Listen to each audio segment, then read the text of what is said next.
आजादी की संघर्ष की लड़ाई का, जब देश में चारों कोने से आजादी की लड़ाई लड़ी जा रही थी, हमारे आजादी के उस समय पर लड़ने वाले हमारे योद्धाओं ने, स्वतंत्रता सेनानियों ने उस समय पर देश के हर कोने के अंदर आवाज देते थे, तो एक आवाज के ऊपर लाखों युवा खड़े होकर देश के लिए मर मिटने को तैयार होते थे। देश में कोई जाति नहीं थी, कोई पाति नहीं थी, कोई धर्म नहीं था, सबकी एक ही आवाज थी कि हमें किसी भी कीमत पर आजादी चाहिए। उसी समय पर नेताजी सुभाष चंद्र बोस ने देश के लोगों से कहा कि तुम मुझे खून दो, मैं तुम्हें आजादी दूंगा।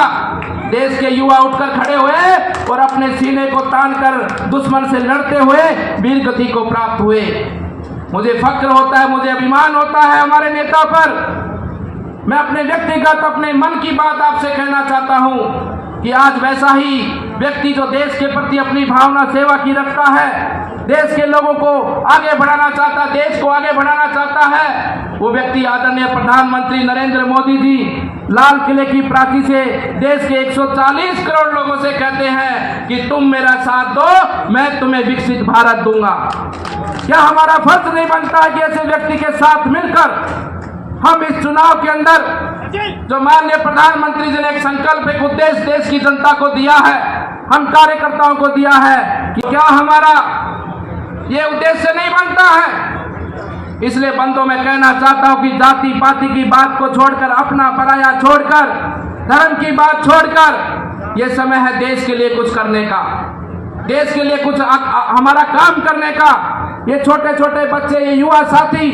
इनका भविष्य उज्जवल हो, ये आने वाले समय पर इनको किसी भी कठिनाई का सामना नहीं करना पड़े। इसलिए चुनाव के अंदर हम सबको मिलकर भारतीय जनता पार्टी के कमल के फूल को खिलाना है। और इसीलिए मैं कहना चाहता हूं कि ये चुनाव पिछले गत 2 चुनाव से भी ज्यादा महत्वपूर्ण है, कि चुनाव के बाद में देश का निर्माण होना है, एक विकसित राष्ट्र का निर्माण होना है। और हमारा जो विकसित राष्ट्र 2047 का हमारा जो सपना है, वो जब सपना हमारा पूरा होगा तो विकसित राष्ट्र का अर्थात मतलब एक ही है कि गांव में झोपड़ी में रहने वाला भी व्यक्ति विकसित बनेगा, उसका घर भी पक्का बनेगा, उसके घर पे भी तमाम योजनाएं पहुंचेंगी, उसको भी स्वास्थ्य सुविधाओं का लाभ मिलेगा, उसके बच्चों को भी शिक्षा मिलेगी, उसके बच्चों को, युवा साथियों को रोजगार भी मिलेगा। यही है विकसित भारत हमारा। इसलिए इस विकसित भारत के लिए, राष्ट्र के लिए, देश के लिए इस मतदान के दिन 19 तारीख के दिन हमको एक एक व्यक्ति को साथ जोड़कर आगे बढ़ना है और मतदान केंद्र पर ले जाकर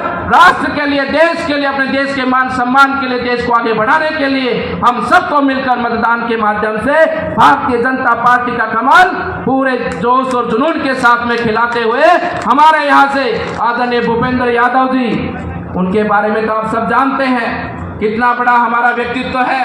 कितने बड़े नेता हमको मिले हैं, जो अलवर के सपने हैं, जो अलवर की उम्मीदें हैं। गत वर्षों से 25 सालों से हम सब लोग रोते हैं, बिलखते हैं, बार बार हमारी जनता की एक ही आवाज रोती है कि हमें कुछ नहीं चाहिए, हमें पानी पिला दो, हमें कुछ नहीं चाहिए, हमें पानी पिला दो। बाबा भर्तृहरि ने वो हमारी आवाज सुनी है और ऐसा व्यक्ति हमारे बीच में भेजा है कि जो आप सोचते हो, जो आप चाहते हो, उससे भी बढ़कर आने वाले समय पर अलवर में काम होगा।